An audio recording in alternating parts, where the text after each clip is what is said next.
Hi everyone, my name is Laura and welcome to Book Bubbler. Today is another Friday Reads video for you, beginning of August already, hard to believe. The song of the week this week is by In Excess, it's Don't Change. I sort of forgot about this album by them. This was really early in their career, I think, I don't know, 82 I want to say it was out. I was just a little wee youngin' and was not aware of In Excess at the time. But I fixed that when Kick came out in 87. I was a little older and I knew I liked In Excess a lot then, so I did track down some stuff from them from the library. Yeah, I love In Excess. So enjoy some vintage, awesome rock music.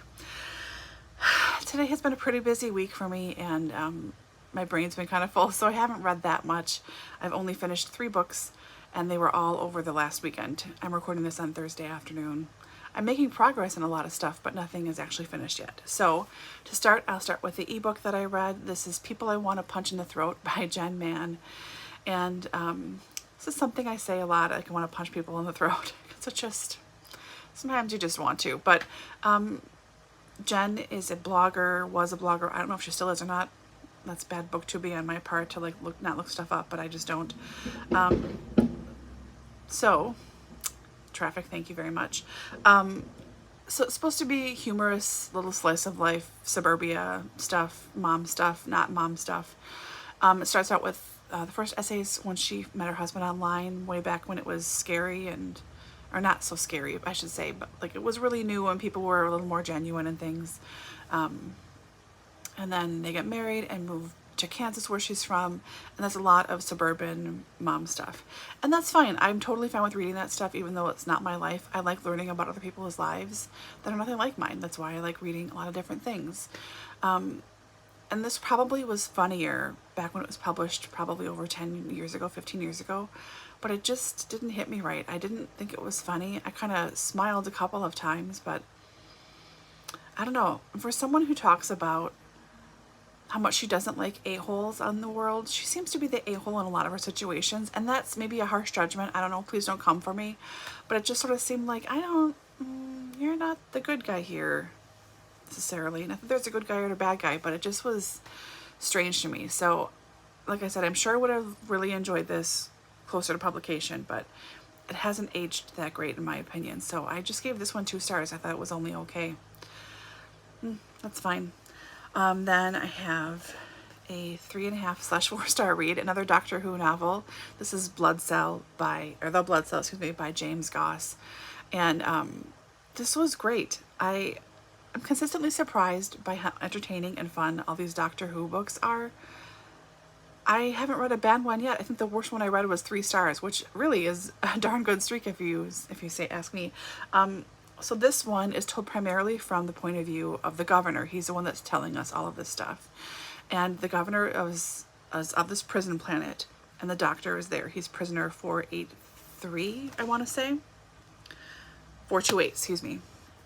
Number dyslexia.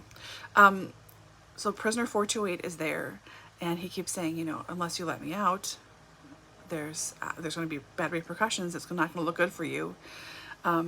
It's really hard to get to this place. There's a planet called Homeworld, and all the people that are on this prison planet are from there. So they have this transnet that's supposed to be communicating things back and forth, so they know when to expect people coming in, new prisoners arriving. They're supposed to get the news throughout this place, but the connection has not been great for quite a while now. And they've been having more frequent and increasing power outages. Somehow at 7 minutes, it's supposed to be a crucial, like some kind of crucial time thing, and at 7 minutes they lose air and power, like everything like goes to all hell, and like prisoners gonna get ejected into space. It's crazy. So in the midst of all this chaos, the doctor arrives. He's prisoner 428, and the governor keeps trying to get the doctor to be more polite and call him sir.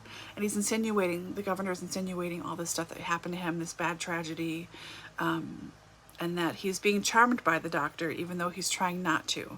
The governor has a second in command who is more of a hard ass than he is and just follows the rules. I thought she was a robot or a cyborg, but I guess she's just a human being.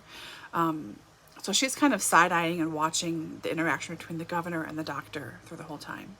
Then suddenly Clara shows up outside with signs saying "Save the Doctor" that she has had her class make, and she keeps talking to him about the governor has to come out and see someone the first time they arrive. So he keeps coming out to talk to her, and he's not sure why he wants to talk to her all the time. She keeps showing up over and over again. And the doctor keeps escaping from his cell at night over and over again. He doesn't cause any mischief, he just is out. There's also these things, these robots that live in the wall, essentially, that are pretty much jailers. My gosh, it starts with the C. I can't remember what they're called. This is terrible. I'm so sorry. Anyways, these robot guys that come out of the wall, they're starting to be more aggressive and beat people up. There are 7 levels on this prison planet. The 7th level is the worst of the worst. They try to ignore it. Level 6 is just before that, and that's where you put people you want to forget about. After a bunch of stuff, they investigate. The doctor goes down with the governor, and they find that level 6 is totally empty. So what the heck do they do? This thing is coming after and attacking and apparently killing and eating all these prisoners. What is this? How did it get here? All this stuff. So it's really a good mystery. It's really a good addition to the Doctor Who universe, I think. This would have made an excellent, excellent episode. I just really enjoyed the heck out of it. I like it. I like all the Doctors, all the new ones at least, especially. This was great. I liked it. If you're interested in it, I think you should read any of the Doctor Who novels. They're really good. And then the very last one that I finished was the double booked get my bookmarks out here, sorry. Book club pick for June, and one I have had on my shelves since publication. And that is Extremely Loud and Incredibly Close by Jonathan Safran Foer. How do I describe this? Our main character here is a young boy whose father died in 9/11. This is set in, I think, 2 years after the attack. I want to say it's 2 years after the attack. And he's an interesting little kid. He's by himself. He's really independent, living in New York City, and he and his dad had a really special relationship. They were both kind of quirky and had little habits that they would do together, and they had lots of little games they play with each other. Or if they were out walking in the park and, the kid picked up some strange object, like, I don't know, a certain colored stone, he and his dad would develop a story about this and why this is there, and it's for some mystery that they have to unlock. Lots of stuff like that. He also says that he has heavy boots whenever he thinks about his dad, and he's sad. So heavy boots comes up quite a lot as a phrase he uses. So he's just sad and depressed. He's got heavy boots, hard to walk around, hard to be in the world. Our other main characters are his mother, who's not there a ton, but we do get her perspective off and on a few times. And the other big influence in his life is his grandmother, his dad's mother, who lives in an apartment across the street. And they have a nice relationship too. So those are the main people. He has saved on a phone. I thought it was an answering machine at first, but I think it's a cell phone. He has saved the 5 messages his father left when he was in the tower. So he thinks his mom has not heard them. And he thinks he has swiftly replaced the phone that they are saved on. And his mom doesn't notice a difference or anything. So he's trying to protect her from the last couple of messages in particular. And then knowing what we know about their relationship, the father-son relationship here, he finds a blue vase in his dad's closet up on a high shelf that's got a key in it and an envelope marked black. And he thinks it must be someone's last name. He's asked around the doorman and people all over the place. He just talks to anybody and tries to figure out what this could be for, what this key could be for, because he's trying to figure out the math for how many things this could open in New York City. And he thinks it could be a safety deposit box ultimately at a bank, but he's not too sure. So he goes through the phone book and finds all of the blacks listed there and starts with A. I think it's like Annette Black is the first one. And he goes all the way through by himself throughout the city, roaming around. He also tends to give the key to their apartment out. He has lots of copies made. He gives it to a lot of strangers. He's expecting important mail and he wants to make sure that it gets delivered right away. So he gives the stranger a key to the house in case they happen to find it for him and they want to drop it off. So there's a lot of that going around. And eventually one of the black people that he runs into, and again, black is a last name, not a race, lives in the building above them, a couple of floors above them, I think.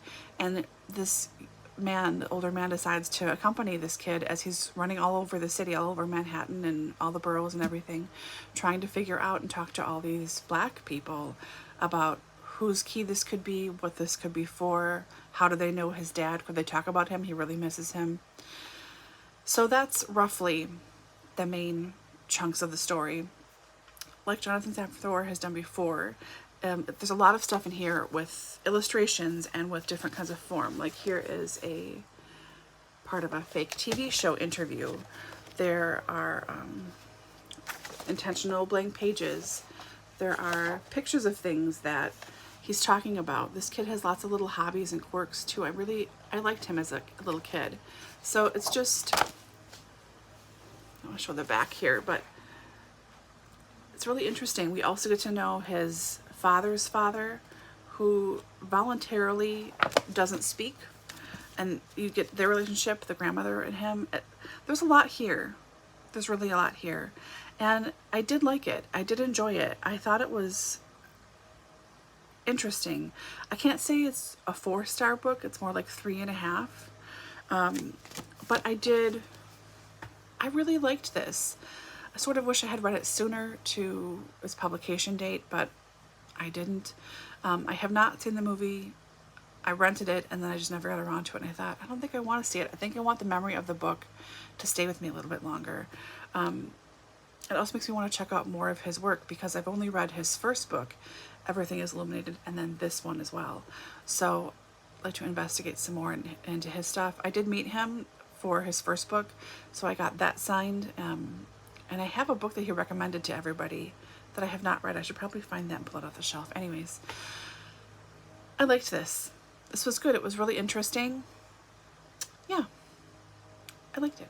All right, that's all I've got. I am just starting in my GarbAugust reading, excuse me, and trying to finish up some stuff I've got going. I'm working on, of course, lots of stuff for Double Booked Co. Yeah, it's a busy time of the year. So have you read any of these? Tell me what you thought if you have. And I hope you're all doing well and reading something fabulous. I'll see you guys all very soon. Bye.